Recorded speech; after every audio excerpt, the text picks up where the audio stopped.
Aku bilang jangan bangun dan durema. Ini yang lain merasakan akibatnya. Lebih baik kalian di rumah saja.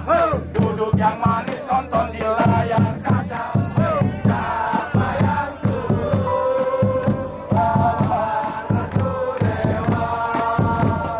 Siapa yang suruh lawan Ratu Dewa? Pada sore hari ini kita akan melaksanakan rapat sidang terbuka pemilihan nomor urut wali kota dan wakil wali kota Palembang tahun 2024. Dengan ini resmi saya buka. Kami selalu ingat karena saya dibesarkan dari seorang Nahdlatul Ulama. Gus Dur selalu bilang kepada kami dan juga kepada jamaahnya, jangan terlalu bernafsu mengejar sebuah amanah. Karena kalau kita bernafsu mengejar sebuah amanah, maka kita akan dibebani oleh amanah itu sendiri, Bapak Ibu sekalian. Pesan yang kedua, Bapak Ibu sekalian, dari seorang Gus Dur mengatakan, hati-hati mengejar sebuah amanah. Boleh jadi amanah itu sebuah anugerah yang datangnya dari Allah Subhanahu wa taala, atau boleh jadi yang kedua, sebuah ancaman kekotoran buat kita atau sebuah musibah buat kita semua. Maka dari itu, Bapak Ibu sekalian, hati-hatilah mengelola dari sebuah amanah.